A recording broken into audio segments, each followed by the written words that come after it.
꽃에 얽힌 아름다운 이야기. 양귀비씨 잠들게 하는 꽃. 수학의 여신 데메텔은 딸 페르세포네를 찾아서 벌써 몇 달 동안이나 헤매고 있었습니다. 여름 들녘에서 금백합을 발견한 페르세포네는 요염할 정도로 아름다운 빛에 이끌려서 꽃을 향해 손을 뻗었습니다. 그 순간 발밑의 땅이 두 쪽으로 갈라지면서 새까만 마차가 나타났습니다. 그리고 한밤중보다도 더 검은 옷으로 온 몸을 감싼 자들이 페르세포네를 마차에 태우더니 땅속으로 사라져 버렸습니다. 페르세포네를 실은 마차는 땅속으로 들어간 채 두 번 다시 나타나지 않았습니다. 하데스가 페르세포네를 끌고 가버린 거야. 데메텔은 알고 있었던 것입니다. 죽음의 나라 왕인 하데스가 페르세포네를 왕비로 삼고 싶어하는 것도 땅 속에서 나타난 마차가 하데스의 것인 것도 하데스는 땅속 나라를 지배하는 왕으로 페르세포네를 진심으로 사랑하고 있었습니다.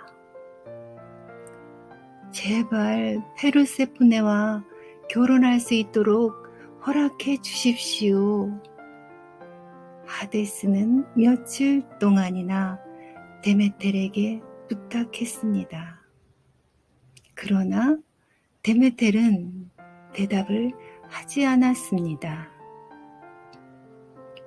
아무리 넓고 훌륭하다고 해도 하데스가 살고 있는 곳은 죽음의 나라, 어둡고 춥고 쓸쓸한 곳이었습니다. 그런 무시무시한 나라에 젊고 아름다운 페르세포네를 보낼 수는 없었습니다.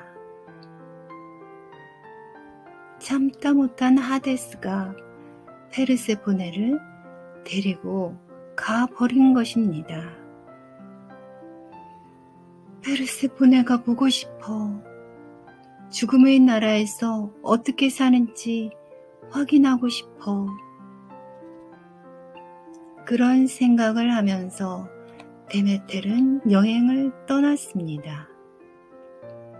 지하로 가는 길을 찾아서 방황했습니다. 하지만 살아있는 것 중 그 어느 것도 죽음의 나라로 간 적이 없거니와 가는 길도 모릅니다.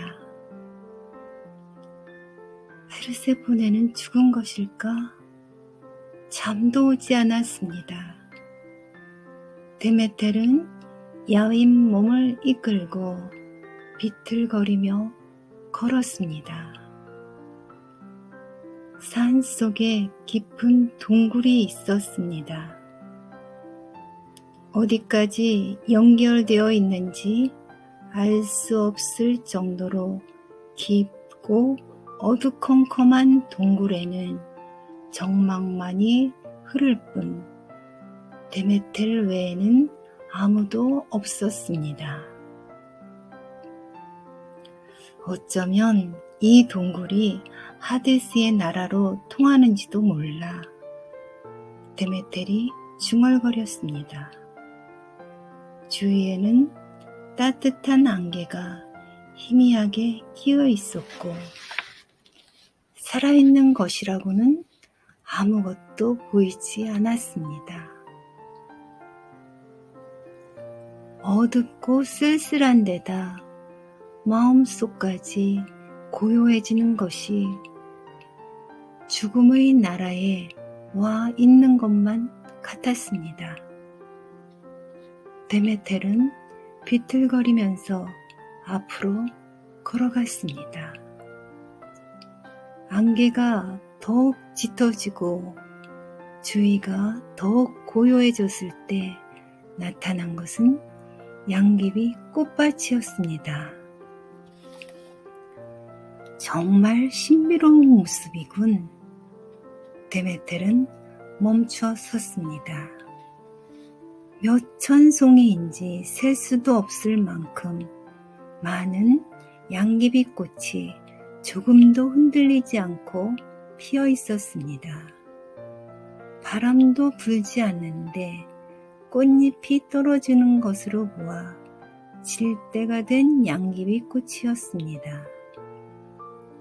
맑게 비칠 정도로 얇고 하얀 양귀비 꽃은 태양 아래에서 핀 것과는 전혀 달리 요염한 아름다움을 간직하고 있었습니다. 향기가 전혀 없어. 무슨 꽃일까? 가득 핀 꽃 사이를 가르며 걸어가던 데메텔은 회색 대리석으로 만든 궁전을 발견했습니다. 몇 개나 되는 문이 열려 있고 문지기도 없는 궁전이었습니다. 차가운 대리석으로 된 복도를 지나서 데메텔은 거실로 들어갔습니다. 벽도 창문도 검은 비단으로 덮여 있고 검은 카펫으로 바닥을 깐 거실에도 사람의 그림자 하나 없었습니다. 고요한 정막만이 흐르는 방 안에 있는 것은 검은 벨벳으로 된 의자 하나뿐이었습니다. 잠의 신인 퓨프노스가 의자에 기대어 앉아 있었습니다. 잠을 자지 않으면 안 돼요, 데메텔. 낮은 목소리로 퓨프노스가 천천히 말했습니다. 당신은 너무 지쳤어요. 수학의 신이 지쳐버리면 들과 산과 밭에서 열리는 것들도 기운이 빠져버리지요. 보리는 익지도 못하고 사과도 작아져 버리니까요. 잠을 자서 기운이 나도록 해야 해요. 나도 자고 싶어요. 데메텔은 한숨을 쉬며 말했습니다. 하지만 잘 수가 없어요. 페르세포네를 생각하면 걱정이 되어서 안절부절 못하게 돼요. 몇 달 동안이나 잠을 통 못 잔 탓에 데메텔은 몹시 야이어 있었습니다. 당당하고 통통한 수학의 여신다운 모습을 찾아볼 수가 없었습니다. 내가 좋은 것을 가르쳐 주지요. 잠을 자려면 내 뜰에 피어있는 양귀비 씨를 먹으면 된답니다. 한 알만 먹어도 깊이 잠들 수 있지요. 퓨퓨노스는 이렇게 말하고 나서 꼭 쥐고 있던 양귀비 씨 하나를 입에 넣고 또 하나는 데메텔의 손바닥 위에 놓았습니다. 시험해 보시오. 이렇게 중얼거리면서 퓨퓨노스는 벌써 고개를 꾸벅거렸습니다. 데메텔은 양귀비 씨를 입에 넣고서 살짝 깨물었습니다.